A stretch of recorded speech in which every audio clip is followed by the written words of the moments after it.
How's it going, friends? Reckless Yuki here. Hope you guys are doing fantastic. Welcome to my video review of these, which are a pair of Creative Sound Blaster X H5s. And before we get into the review, I'd like to make the disclaimer that I did not pay for these. These were sent to me by the fine folks over at Creative. So if there's anyone watching from Creative, thank you very much. I do greatly appreciate it. Now, I had these headphones for about 4 months, and I like to use headphones for a while or use audio products for a little bit to ensure that I'm not going to be in a honeymoon review, that I kind of listen to them, use them, and experience them for a while before making my opinions and subjecting them to a video. So I did take my time with these headphones, and if there's anyone who from Creative who felt that was too long, I do apologize, but it's just what I like to do when it comes to reviews. I like to take my time, especially with audio devices, because audio is something that is very subjective and very, I guess, it's hard to give an opinion across, because what you hear will be different from what I hear, and what you prefer will be different from what I prefer. And when it comes to preferences, I have to say that I'm not very much a fan of the closed back design of headphones.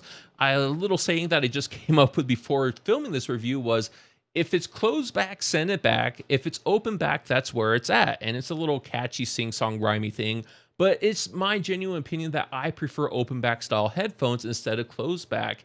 And I'll get into that a little bit later. But before we get into any of my personal opinions of these headphones and whether or not I think it's worth $130 MSRP or the $100 in which you could get it on Amazon now, I have to say that, these sound pretty good. But anyways, let's focus on the specs and kind of design of the headphones first. So the headphone, as you can see, is fully stretched out, and these are barely big enough to fit my big head. And my head, if you're worried about the size of your head, my head is about 11 3/4. That's the size of the hats that I would wear. If your head is bigger than that, then I would look at getting a different set of headphones. If your head is smaller than that, then these will be perfect for you. And as far as the clamping force of these, the clamping force is actually quite nice. It's not too tight, not too loose. It feels secure where it's not going to create any sore spots. And it definitely doesn't create any sore spots on my big head. So if your head's smaller than mine, you shouldn't have any worries with it, because the construction of the band is this nice soft pleather, as well as the ear cups here is a nice soft pleather. So there isn't anywhere to really develop sore spots on your head, at least not in my personal opinion.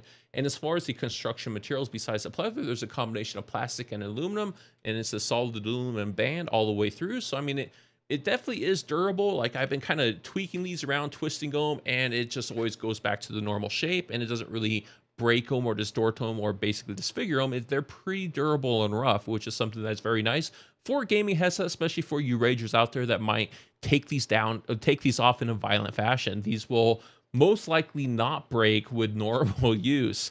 So for the most part, the quality of the headphone itself is very nice. And one of the things I really like about these is that the headphones and like the cord are able to detach.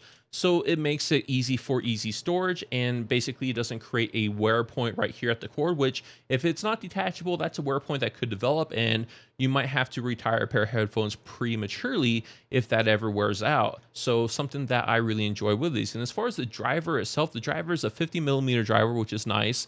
And it's able to respond to a frequency from 20 hertz all the way up to 20 kilohertz, which is impressive. Now, that's not the widest range I ever used, but really when it comes to that number, I think that's more marketing than anything. I wouldn't really take that into heart when it comes to headphones. What really matters is when you put it on your head and you listen to the things that you enjoy listening to, does it sound good? And for closed back headphones, I have to say that yes, these do sound good. I have to say that, I enjoyed using these headphones over the past 4 months, and even though I preferred my other headphones, I still enjoyed the qualities that these were able to bring. Now, as far as some discrepancies that I had with these specifically, one of the things I really didn't like was the metal part of this headband, because like right here, it felt really sharp. And whenever I put my hands on here to kind of take it on or off, I always was mindful of where I placed my fingers, because I always felt that this little ridge here was going to cut my finger. And whenever I like rub my fingernail against there, it really kind of grabs onto it, which makes it very uncomfortable. So one of the things I wish they kind of would have done was soften up the edges here on the metal band. Like on the outside, everything else feels perfectly fine. Doesn't feel like it's going to cut me, but just on the inside portion here, it feels a little bit too sharp. And as far as anything else, I mean, it has this nice like SoundBlasterX aesthetic. Nothing lights up. It's just this big red X here. So If you're into that, then that's definitely something cool. If not, then you could look for a more mature looking set of headphones, especially if you like going out on the go. And as far as the impedance of these headphones, the impedance of these are 32 ohms. So these would be perfect for an iPhone, iPad, or whatever sort of mobile device that you use. These will be low enough for anything to really power it. So you're not going to have any sort of quality loss when using these on those sort of devices. So that is something that I really enjoy, and I feel that a lot of headphones should take into consideration, especially ones with mics that people like to use it with their mobile devices. So like basically kudos on Sound Blaster and Creative for allowing a low impedance headphone to be used for basically a gaming aesthetic. So that is something that I kind of like. Now, kind of moving on to some of the things that came with it. This cord, for example, is about 6 feet, and it has this nice soft braiding, but it kind of is starting to wear or show signs of wear right here on the edge. You're not going to be able to see it, but it kind of like is debraiding slightly. So I'm assuming maybe in a year this might actually be coming off where it's not going to look very good. But for the most part, I have to say that it is fairly solid. And when it comes to headphones, I kind of prefer the braided look or the braided cable because I enjoy not having to worry about this tangling up on itself, which is something that my Audio Technicas without a braided cord tends to do quite often, and it's very annoying. So kudos on Creative for sticking to the braided, I guess, the braided scene as far as for these cables, and it's something that I personally prefer. And at the end here, it's able to detach for this 4-prong connector, 3.5mm jack, so you can hook it up to your iPhone and be perfectly compatible with iOS. Or if you need that extension, it has this extension cord that goes all the way up to the split of a headphone and mic jack for the 3.5 for whatever sort of amp or gaming peripheral that you use when you're trying to communicate and listen to games. So that is pretty cool. And as far as on this cord here, there's this little thing that is able to mute the mic. You're able to control the volume, and also you're able to control your media device, whether you can accept a call, hang up, pause, play, things like that. And I never liked these. This is something that I never, ever, ever like to see on a headphone, or at least on the cord of a headphone, because for one, I mean, it's kind of cool that you can, mute the mic. That's something that is useful. But when it comes to the volume controls, I always felt that every time I try to use the volume control, and not just on Creative, but any other headset that I ever owned or use, that these little inline volume controls were very gimmicky. Whenever I use these to lower the volume, it felt like they were taking away frequency ranges where it just wasn't lowering the volume, but it was actually taking away portions of the music or whatever I was listening to. And so I always prefer to leave it all the way on max and then control it on the device in which I'm actually listening to for a better control and a better quality when I'm trying to increase or lower the volume. So I don't like this. I never like these. And this is something that I wouldn't say that this is a benefit. It actually detracts from the product. But if you're really into these and you never had an issue, or you just, I don't know, for some reason like these, and that's there for you to make that MSRP a little bit more appealing for you and your tastes. But anyways, that is basically the cord. And as far as the mic itself, the mic is just like a little lavalier boom mic that is able to fit on your head, and it's just basically that. So, I mean, I like the fact that it is detachable and you're able to take it off the headphone. And then with the headphones itself, you could use them in public without having this little mic kind of around your mouth. But for the most part, like, I would assume that most people who would be into, on the go and having their devices, I guess like they're listening to their headphones, they probably want something that's not as gamer-esque, nothing that has this big blatant X on the side.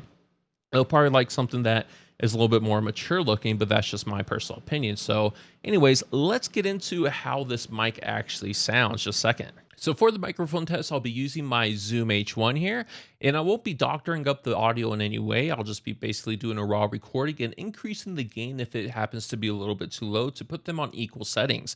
And I'll be testing out the microphone that comes with the H5s here, compared to my Rode lavalier that's here on my chest. And this Rode lavalier is a very high quality lavalier that came in at a plus $200. So it will really kind of give a idea of the quality of the microphone that you'll get from these headphones. So just a second. All right, so checking out line input, that sounds good. So you're hearing me on my lavalier here on my shirt. And this is basically what you're able to expect when you're listening to a lavalier, a high quality lavalier. This is my voice and this is what it sounds like. So that sounds pretty good, I'm sure. All right, so that's how my voice sounds with the headphones here. It looks like the audio levels are good on my Zoom H1. So this is how it sounds with the H5 mic. So I guess you guys be the judge of whether or not you think this is a quality mic or not compared to my Rode Lavalier. And then obviously compared to my nice headset or my nice microphone setup here that I've been talking to you for the pretty much for the whole video. So that's it for the mic test. All right, so now welcome to the last portion of the video where I basically state if I think that these are worth the MSRP. And for the MSRP of $130, I think that's kind of steep for what these offer. There's definitely cheaper options out there that I would highly recommend over these, but at $100, I think that these are kind of more of a reasonable price for what these offer. And I have to say that these sound amazing for being a pair of closed back headsets.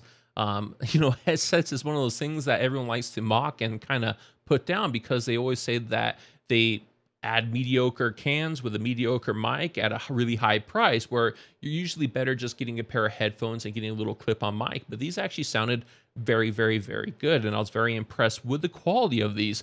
But if I was to spend my money today, there are other options that I would choose. But if I was looking at options, let's say from Turtle Beach or Astro or Triton, I would pick these over those any day. Now, my experience with those products are a little bit dated because I haven't tried anything from Astro or Turtle Beach since 2013. So they could have improved their quality. But from what I remember, those companies were kind of junk when it came to the headphones and the headsets. And these ones are actually very nice to experience movies, experience games, and just for any audio experience in general. But if I was to spend money on a pair of headphones, I'll probably look at maybe something from Kingston, like the HyperX Cloud Cores that I have here, which I'll do a review in the near future. But for the most part, these are nice. These are good. There's some little quality issues that I had with these headphones specifically. But if you like the looks of these and you like the kind of aesthetics of it, and if you really like creative to match your creative products, then I would say that these are worth it. But if you're tight on money, I would recommend the Kingstons over these. And if you really want something really high end and quality, I would recommend an open back setup, not a closed back. But that's my personal opinion once again. So anyways, let me know what you think in the comments below. I love hearing back from you guys. And let me know what you think of these, if this is something that you would get or not. And I'll talk to you guys again in the next review. Thank you very much for watching. Bye-bye.